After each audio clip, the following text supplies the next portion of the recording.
So in the last lecture, we saw that the definition of G-optimal design, which was basically given this point set x1, x2, 2x capital N in Rn, we want to solve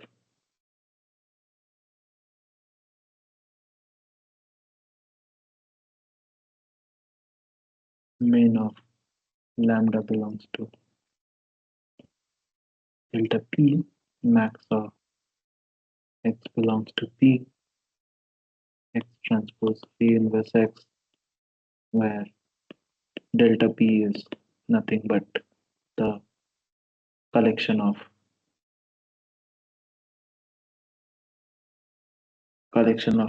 is a probability simplex of p. This is one n such that summation lambda equals to 1, right? And v was defined as summation 1 to n lambda I times xi transpose. So this was our G optimal design problem. But we saw that this is a non-convex problem and potentially hard to solve. So we need to arrive at some way to solving this using some other techniques, right? And that is what we will see in this lecture. We will see what is called the D-optimal design. So the idea is to find the minimum volume ellipsoid. We write it mean volume ellipsoid that contains. So in this case, we have been given this set of points, right? This is our set P. When we want to find the ellipsoid with minimum volume that contains P. So earlier we saw in John's theorem that we were given a convex body and we want to find the maximum volume ellipsoid that's contained inside this convex body. But this problem of finding the minimum volume ellipsoid that contains the set P is in some sense dual of that problem. And this is oftentimes called the Launer ellipsoid.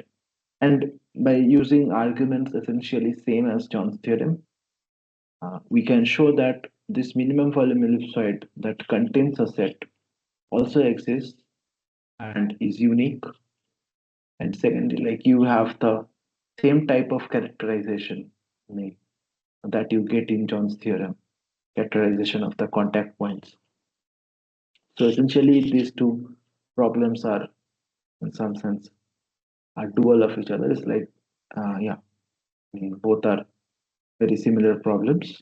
So I will not state formally the similarities, but I mean, we can assume that this minimum volume ellipsoid containing P exists and is unique and sort of has all the properties that John's theorem has. So with that, what we can now say is that if we want to find such an ellipsoid, how do we do this, right? So firstly, just let's simplify our problem a bit. So we will restrict ourselves to centered ellipsoids. What does that mean? So it means that we will restrict ourselves to ellipsoids whose center is at origin, right? And why should we do that? Note that if P is such that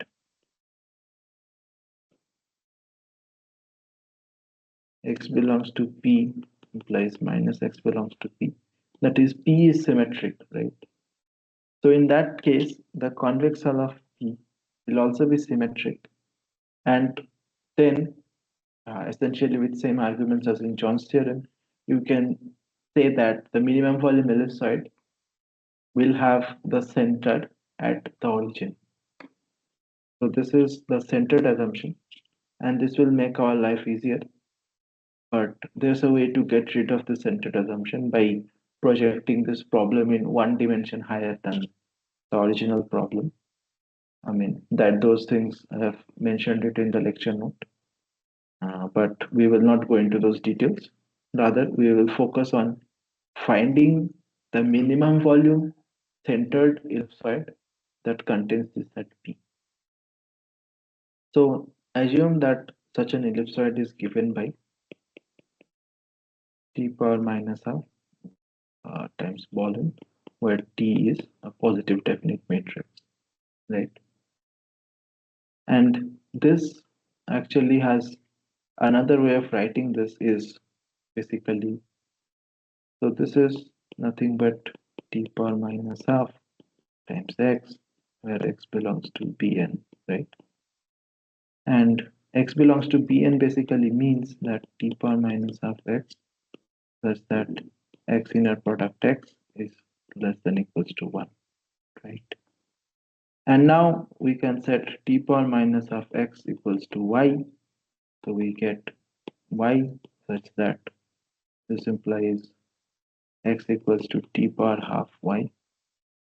So we get t power half y comma t power half y is less than equals to 1. And this is same as,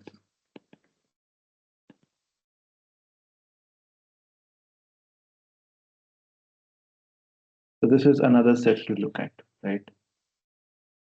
And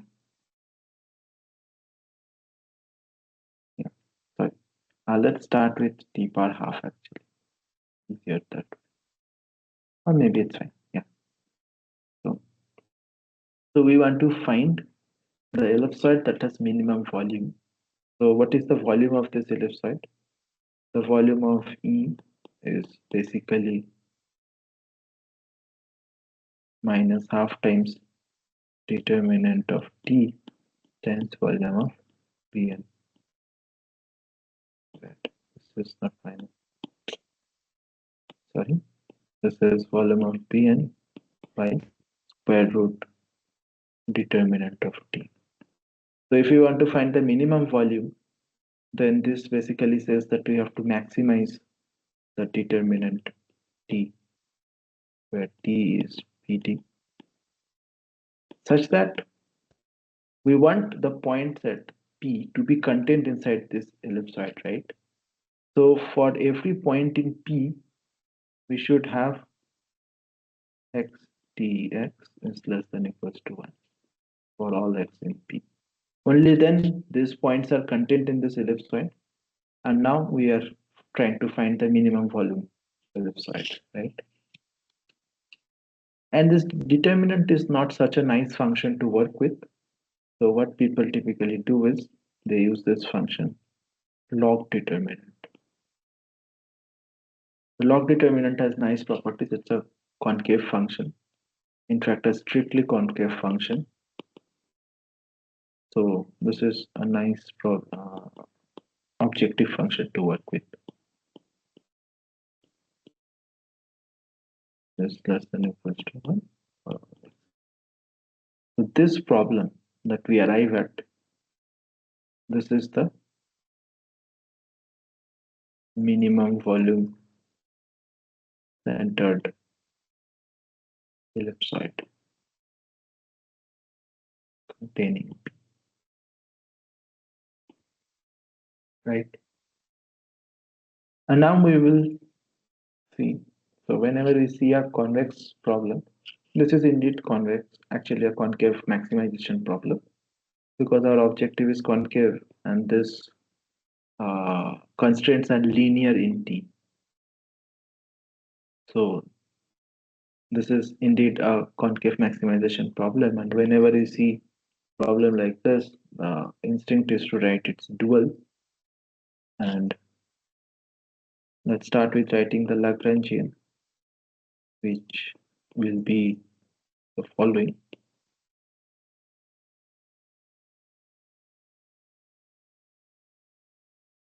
Minus log determinant t plus summation I equals to 1 to n lambda I.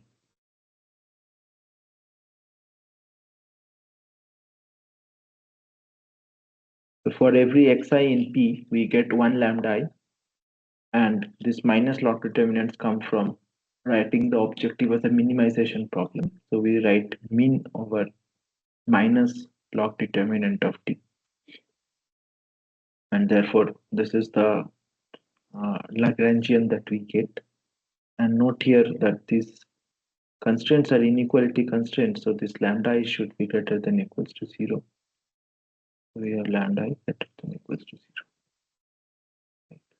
And if you apply the KKT conditions, then we have that gradient with respect to t of the Lagrangian is equals to 0 at optimality. So this basically means, so the gradient of this log determinant actually has a nice form. The gradient of log determinant of t is nothing but t inverse. So we have minus t inverse plus summation I equals to 1 to n lambda I xi transpose equals to 0, which basically means that t inverse, or rather let's say t equals to lambda I xi transpose summation I equals to 1 to n whole inverse. And this inverse is valid if and only if this right side matrix, let's call this V. I mean, we purposely call this V. So this is PD, right? And why this holds with if and only if? Because you can show that if V is not PD, if it's a positive semi-definite matrix, right? Then you can actually end up with an so this maximization problem will end up getting an unbounded solution. So for this problem to have a bounded solution, this needs to be positive definite matrix. So that's so here on we will just and the proof of this, like why it becomes unbounded, is given in the lecture notes. So you can have a look. So hereafter we will just go with the thing that t equals to phi inverse and phi is PD, right? Now what happens to the like objective? So mean of the PD Lagrangian is nothing but minus log determinant of t, which is V inverse plus summation I equals to 1 to n. So here you can see that this thing here, this is equals to, let me write it here. So this is nothing but lambda I, actually I can write it this way. This is nothing but summation inner product of t times lambda I xi transpose, and here you got summation I equals to 1 to n lambda I. So this quantity, right, by linearity of this inner product, you can pull the t outside, and I equals to 1 to n. This thing is nothing but phi, and do you know that t is V inverse? So this will essentially come out to be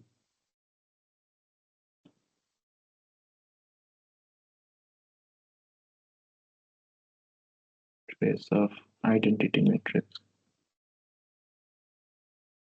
dq y equals to 1 to n. So trace of identity matrix is nothing but n. And moreover to note here is that so determinant of V inverse is actually the log determinant of V inverse will come out to be log determinant of V, and the minus sign will cancel out. So we have n minus summation I equals to 1 to lambda I. Now the trick is to basically scale these lambdas. So we will define lambda dash I as lambda I by n alpha, where n alpha equals to summation I equals to 1 to n lambda I. Right? So we are just rescaling the lambdas, and we will see like how that helps us. First note that this basically means that V is, so if you define V dash as the following: lambda I dash xi transpose I equals to 1 to n. This is nothing but n alpha times, sorry, this V by n alpha. Fine. So let me just replace this values in the objective. So what we had is mean of dpd Lagrangian is equals to determinant of n alpha v dash plus n minus n alpha, and this is nothing but log determinant of v dash plus n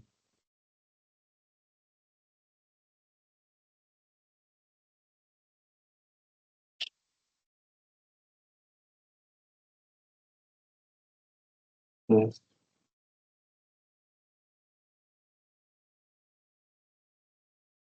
yeah, so this determinant of n alpha v dash is n alpha to the power n times determinant of v dash, and log of this basically becomes, yeah, so we'll end up having n alpha into log n plus n minus n alpha.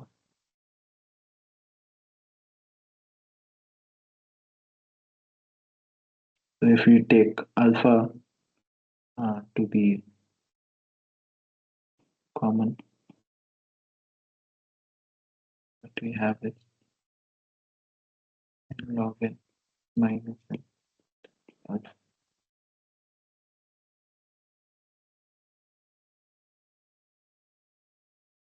Something wrong here. Okay, yeah.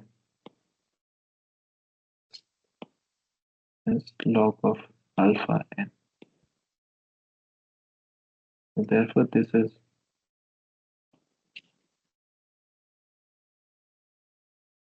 plus n comes plus n log n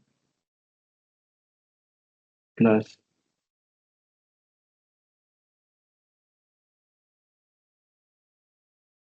log n, sorry, log alpha minus alpha. Yes. So essentially, what we have is now this function. So we want to maximize this with respect to alpha, right? Because our dual problem was max with respect to lambda, mean with respect to t, is this Lagrangian, right? This was our dual problem, and instead, yeah. So therefore, if we maximize with respect to alpha, which is a function of lambda itself, then alpha equals to 1 is the solution that maximizes this. So therefore, setting alpha equals to 1, what we end up getting is mean of dpd equals to log determinant of v dash plus n log.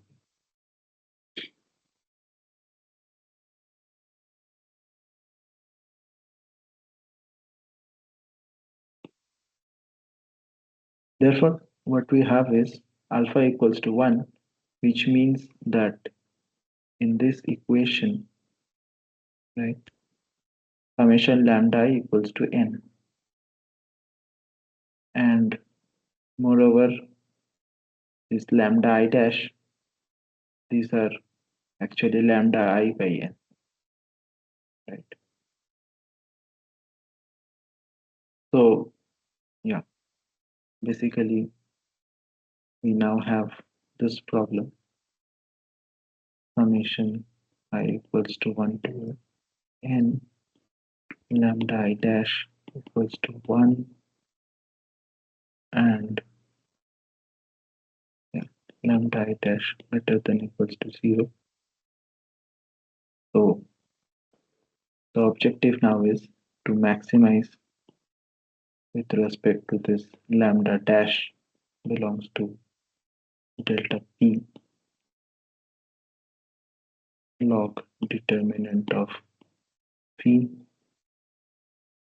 where v is equals to function v dash, let's call it I equals to 1 to n lambda I dash xi transpose, right? This is the dual problem, and we can just rename everything as lambda and v. So this is, yeah, I mean, this is what we obtain as the dual problem, and this problem is known as the d-optimal design.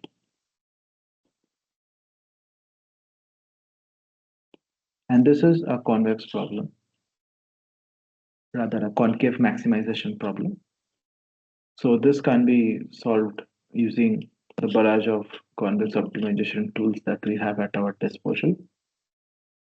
But why is this important?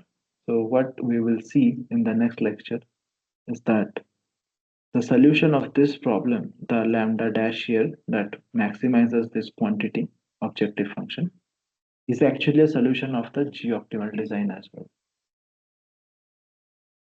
But before that, let me just quickly mention some lemmas. So one lemma is that the optimality gap, right? The duality gap is actually 0. So the gap between this d-optimal design problem and the minimum volume ellipsoid problem that was stated here. So the gap between these two is actually, the duality gap is actually 0. And it requires a bit of a proof, but we will not go into this. I mean, it's good to know that that this result holds, and that instantly tells you that solving this problem actually gives you a solution to the primal problem, which is the minimum volume ellipsoid. So this problem is actually trying to solve the minimum volume ellipsoid in that sense. So this d-optimal design is about finding the minimum volume ellipsoid that contains this set P. So yeah, that's the point being made here. And I mean, it looks a bit odd because this is a determinant maximization problem, and it leads us to believe that we are trying to maximize the volume of the ellipsoid somehow. But that's not true, because the fact that we actually care about the determinant of t, right, instead of determinant of v, and t and v are inverse related. So maximizing the determinant of v actually minimizes the determinant of t, which is what we care about. So yeah, essentially there's no contradiction here.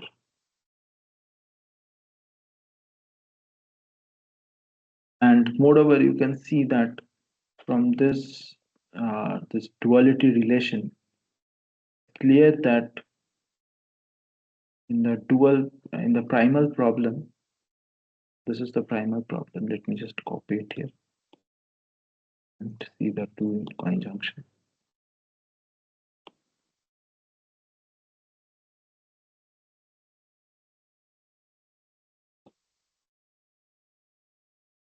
right? This is the primal. So you can see that for every constraint, we have a corresponding lambda dash, right? And therefore, Slater's condition suggests that whenever this lambda dash is non-zero, it's strictly greater than zero, then this condition has to be met with equality. So it basically says that if you have these points, right? So for some of these points, you will have lambda dash greater than equals to zero. So these are the points for which lambda dash greater than zero, strictly greater than zero. And for them, the equality holds in the primal problem. So that means that those xi's lie on the surface of the ellipse, right? This is the ellipsoid. So those x has to lie on the surface of the ellipsoid because only then you will have that x inner product dx will be equals to 1. So this instantly says that the ellipsoid should be supported over those points for which the lambdas are non-zero. So the points for which the lambda dash is non-zero is actually on the surface of the ellipse. This is the geometric interpretation we get. And in connection to g-optimal design, we will see that if this lambda dash is taken as solution to the d-optimal design, then that lambda dash will also solve the g-optimal design problem. And in g-optimal design problem, we saw that we were concerned about which points to query, right? So this instantly gives you the idea that you have to query the points for which you have non-zero lambda dash, and those points are at the surface of this minimum volume ellipsoid. Yeah. So we will see the details of the equivalence theorem by Kuiper and Wolfowitz in the next lecture. We will stop here.